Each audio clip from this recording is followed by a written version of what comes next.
میں نے اس کا علاج کروانا ہے۔ ڈاکٹروں نے اس کے علاج کے لیے 6 ریال فیس مانگی ہے۔ اس برتن کو فروخت کر کے اپنے بچے کا علاج کروانا چاہتی ہوں۔ دکاندار نے برتن کو ہاتھ میں پکڑتے ہوئے کہا کہ برتن تو بہت ہی بھاری ہے اور عمدہ بھی ہے، میں اس کو 26 ریال میں خریدنے کے لیے تیار ہوں۔ بڑھیا نے جواب دیا، کیا تم مذاق کر رہے ہو؟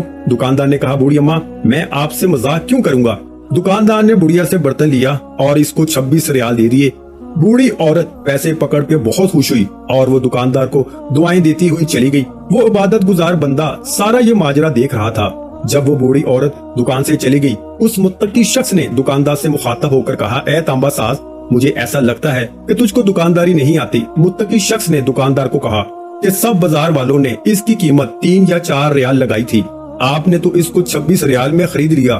دکاندار کہنے لگا، میں نے اس بڑھیا کو برتن کی قیمت نہیں دی، میں نے تو بڑھیا کے بچے کے علاج کے لیے پیسے دیے ہیں تاکہ وہ اپنے بچے کا علاج کروا سکے، علاج کروا کے اس کے لیے کھانے پینے کا بہترین انتظام کر سکے۔ متقی شخص یہ معجزہ دیکھ کے بہت حیران ہوا۔ اس کو غائب سے آواز سنائی دی کہ چلا کشی کر کے خدا کو کوئی حاصل نہیں کر سکتا، میری زیارت کرنے کا بہترین طریقہ یہ ہے کہ تم غریبوں کے کام آیا کرو، بے کسوں کا سہارا بنا کرو، ضرورت مندوں کی ضرورت کو پورا کیا کرو، تو ہم خود تم کو اپنی زیارت کروایا کریں گے۔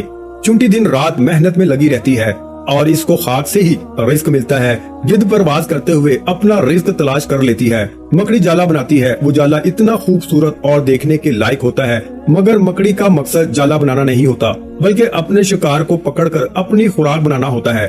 اسی طرح وہ کامیابیاں حاصل کرتی ہے۔ کامیاب انسان کے پیچھے انسان کی اصل خواہش چھپی ہوتی ہے۔ اس خواہش کا بطور مطالعہ کیا جائے تو کامیابی کا اصل مفہوم سمجھ میں آ سکتا ہے۔ ناظرین کرام، آج کا عمل بڑا آسان سا ہے۔ وظیفہ شروع کرنے سے پہلے تمام بہن بھائیوں سے گزارش ہے کہ ہم نے درود پاک کی محفل کے سلسلے کا آغاز کیا ہوا ہے، جس میں روز کی بنیاد پر نماز عصر کے بعد درود پاک پڑھا جاتا ہے، جن میں بزرگوں کی کثیر تعداد ہوتی ہے، جن کی دعاؤں میں بہت زیادہ اثر ہوتا ہے۔ اور ناظرین کرام، آپ جانتے ہیں کہ درود پاک پڑھ کر کی جانے والی دعائیں کبھی رد نہیں جاتی۔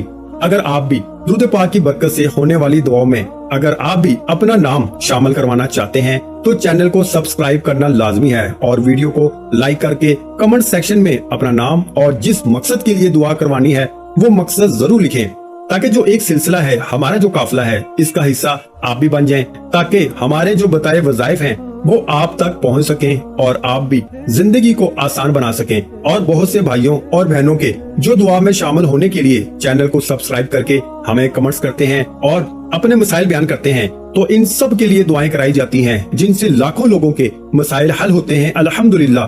اول و آخر ایک مرتبہ درود پڑھ لیں، پھر آپ ایک تسبیح شب میں یا صبح کے وقت پڑھ لیں، ایک تسبیح آپ شام کے وقت پڑھ لیں اور ایک تسبیح آپ رات سونے سے پہلے پڑھ لیں۔ تسبیح کے دانے پر آپ نے الحمدللہ یا رب، الحمدللہ یا رب، تسبیح کے ہر ایک دانے پر اپنے ہاتھ کی انگلی دانے پہ رکھ کر آپ نے الحمدللہ یا رب، الحمدللہ یا رب پڑھ لینا ہے۔ یا آپ ترتیب اس طرح بنا لیں کہ ایک تسبیح 100 دانوں والی آپ صبح کے وقت، ایک تسبیح دوپہر کے وقت اور ایک تسبیح مغرب کی نماز کے بعد آپ پڑھ لیں، جیسے آپ کو آسانی لگے۔ لیکن آپ نے ایک دن میں 3 تسبیحات لازمی پڑھنی ہے۔ محترم ناظرین کرام، یہ تسبیح نہیں بلکہ دولت کا خزانہ ہے۔ اس کو اگر آپ پڑھنا شروع کر دیتے ہیں، ساتھ میں پنجگانہ نماز کی پابندی شروع کر دیتے ہیں اور اچھا گمان کرتے ہیں، تو پھر آپ دیکھیے گا کہ آپ کے گھر میں کیسے خوشحالی آئے گی۔ میں بہت سارے ایسے بہن بھائیوں کو جانتا ہوں جن کو میں نے الحمدللہ یا رب، الحمدللہ یا رب کی تسبیح کے بارے میں بتایا۔ یہ میری خود آنکھوں دیکھا واقعہ ہے، بلکہ آپ اسے کہہ سکتے ہیں کہ میں نے اسے راہ سے گزرتے ہوئے دیکھا کہ پہلے ان کے کچے مکانات تھے، اتنی غربت تھی کہ آگے پیچھے 4 دیواری تک نہیں تھی۔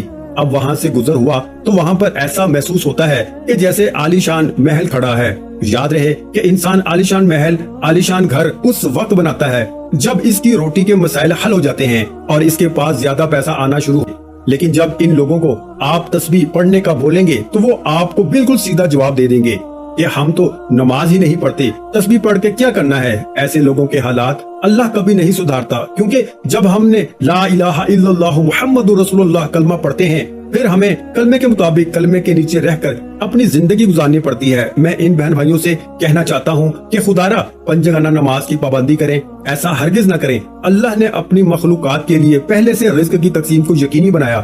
اللہ رب العزت آپ کو بھی لازمی رزق عطا فرمائے گا۔ بس آپ اللہ پاک کو یاد کر کے دیکھیں، یہ تسبیح پڑھ کے دیکھیں، کوشش کریں کہ پورا دن آپ باوضو حالت میں رہیں تو آپ کے معاملات درست سمت گامزن ہو جائیں۔ تو جب اللہ پاک نے ہی ہماری ہر مشکل دور فرمانی ہے اور بے شک وہ دور فرماتا ہے۔ تو اللہ پاک سے محبت کے اظہار کے لیے ایک نام کمنٹ سیکشن میں لازمی لکھ دیا کریں۔ جزاک اللہ۔